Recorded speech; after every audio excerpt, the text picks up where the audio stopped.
झूठी कसम चुक ली थी, मौलवी बदबख्त गुलमा सूर ने कह दिया 40 मसाकीन को खाना खवा दें, ये तेरा कफारा हो जाएगा। ऐसा नहीं है, ये कसम अल्लाह की तुमको धोखे में लगाया हुआ है, ये धोखा है, धोखा। अपनी नबी अलैहिस्सलाम सल्लल्लाहु अलैहि वसल्लम जंग जारी है काफिर के साथ, आपका रियली गुलाम कचावा उठाकर आपकी ऊँटनी पर रख रहा है, दूर से एक तीर आता है, दुश्मन का गले के अंदर प्रविष्ट होकर आर पार हो जाता है, वो वहीं मर जाता है। सहाबा रश करते हैं, सुभान अल्लाह, क्या बात है, कैसी मौत। नबी का गुलाम और खिदमत करते हुए जन्नती हो गया। आपने फरमाया तुम्हें कैसे पता ये जन्नती है? नबी मौजूद है। आपने फरमाया इसकी वो लाओ ना गठरी जरा, हम तो पी के सारा पी गए हैं ना, सब कुछ खा गए हैं। जब उसकी गठरी खोली आपने उसमें से एक रस्सी निकाली, आपने फरमाया ये इसके लिए दोज़ख बन गई, ये इसके लिए आग बन गई, इसने बैतुल माल से ये चोरी की थी। अब मैं जरा सोचूं मैं क्या कर रहा हूं, मैंने क्या किया हुआ है। एक सहाबी जलीलुल कदर फौत हो गए, जनाजा तैयार है, सहाबी आके अर्ज करता है या रसूलुल्लाह सल्लल्लाहु अलैहि वसल्लम जनाजा तैयार है, पढ़ाएं। आपने फरमाया तुम पढ़ लो, मैंने नहीं पढ़नी। या रसूल सैयद आपने कहा इसमें फलां के 2 दरम देने हैं।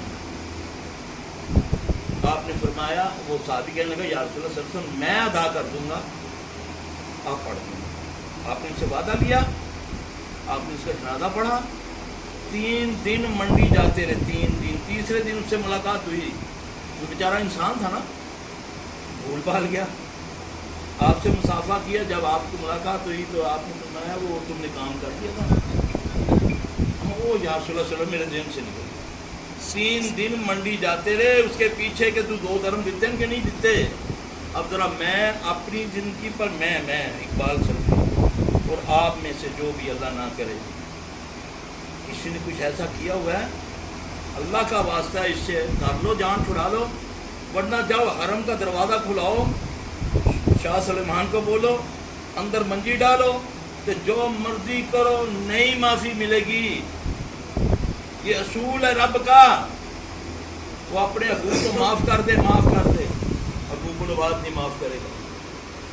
आज सबसे ज़्यादा झूठ हमारे मुल्क के अंदर बोला जाता है, हक तलफी। यकीन जाने अभी थोड़े दिन की बात है, अस्तग़फिरुल्लाह मिन ज़ालिक, इतनी मुझे अज़ियत हुई है कि मेरे जितने उस टाइप के दोस्त थे ना, मुझे उनसे नफ़रत हो गई।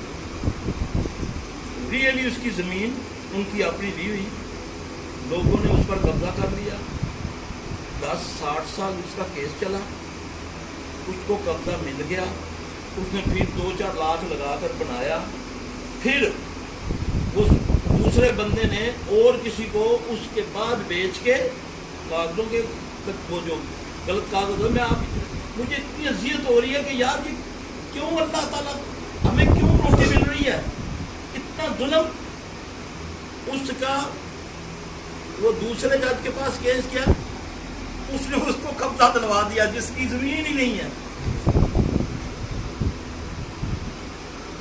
हैं? तो पता लगा कि 5 लाख रुपया 15 लाख उन्हें वकील ने लिता, और 10 जज ने दिता, 5 और से दिता। ये क्या है? ये चर्चिल से पूछा ना जब चर्चिल से कि अब तो सारा बरतानिया तबाह हो गया है, अब कैसे चलोगे, कोई चीज़ नहीं बची। उसने बोला मैंने अपने चीफ जस्टिस को बुला के पूछा था कि अदालती निज़ाम कैसा है।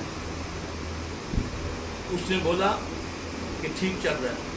तो मैंने बोला फिर ये तबाही कुछ तबाही नहीं, कौमें तबाह कब होती हैं जब नाइंसाफ की। तो यकीनन डर जाओ, बच जाओ, ये करने वाले की नस्ल बर्बाद होगी, चाहे उसने अमीर के साथ जुल्म किया है, चाहे उसने गरीब के साथ जुल्म किया। अल्लाह की कसम अगर उसने दिल से कह दिया ना, जब तेरी ये बंदिया तेरियां 7 नस्ल नाश, सत्यानाश, सत्यानाश कहते हो ना, सत्यानाश का मैंने तेरी 7 नस्लें नाश हों, तेरी 7 मेरे पास आते हैं, कहते हैं नस्ल दर नस्ल सिलसिला तबाह हुए हैं। 508 मरबे ज़मीन है, घास नहीं उगती, 7 हिंदुओं के रकबे हैं, اتنا لیمبو اور اتنا فصل ہوتی، میرے گھاس نہیں اگتی، گھاس۔ رزق کس کے پاس ہے؟ اس سے بدماشی کرتے ہو۔ شہد کون دیتا ہے؟ یقین جانے میرے پاس ایسے سے لوگ آتے ہیں کہ کل کچھ ہوتے ہیں، دوسرے دن باندھ کے لاتے ہیں، پخانہ منہ میں لگا ہوتا ہے، پخانہ کھاتے۔ میں نے اپنی آنکھوں سے پخانہ کھاتے دیکھا ہے، عہدے بتاؤں تو آپ کے رنگ اڑ جائیں۔ اس کی پکڑ سے بچے میرا بھائی، یہ جب ہم ان پیچھے لگ جائیں گے نا، ہم پر جادو ہوا ہے تو یہ ہو رہا ہے تو سمجھو کہ تم اور عذاب میں مبتلا ہو گئے۔ جس نے آپ کو یہ ہے نا تم پر جادو ہوا ہے، اس نے آپ سے دشمنی کی۔ جادو بھی اللہ کے حکم سے چلتا ہے۔ میں تھوڑی سی ماضی اپنی فلم چلاؤں نا تو مجھے اپنے سے بڑا دنیا میں ظالم کوئی نہیں ملے گا۔ تو پھر جب تک میں اپنی اصلاح نہیں کروں گا، اپنا آگے رکھ کے نہیں رہوں گا، اللہ میں ہی گناہ گار ہوں، میں ہی، مجھے معاف کر دے۔ یہ عذاب نہیں ٹلے گا۔ یہ مختلف لوگوں، یہ جو بدماشی ہم نے یہ اوپر ہمارے چھائی ہوئی ہے نا، کسی کو اولاد کی مسئلہ ہے، کسی کو بہن کا، کسی کو بھائی کا، اللہ کی قسم اللہ نے اپنے اوپر ظلم حرام کیا۔ اللہ ساری کائنات کا مالک ہے، اس کو وہ ساری کائنات کو فنا کر دے، اس کو کوئی پوچھنے والا نہیں ہے، لیکن اس نے اپنے اوپر ظلم حرام کیا ہے۔ وہ تجھے کیسے برداشت کرے گا؟ تو ظلم کرے کسی پہ؟ وہ کہتا ہے میرا ظلم، میری رحمت میرے ظلم پہ بھاری ہے، اور ظلم وہ برداشت نہیں کرتا، چاہے تم کافر کے ساتھ کر کے دکھاؤ۔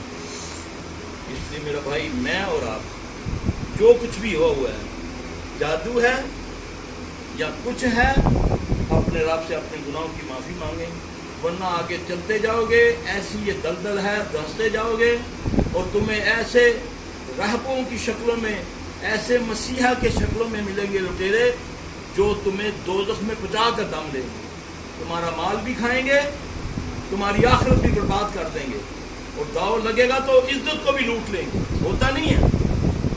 تو اس لیے اس رب سے تعلق جوڑو، وہ پاک ہے، وہ پاک چیزوں کو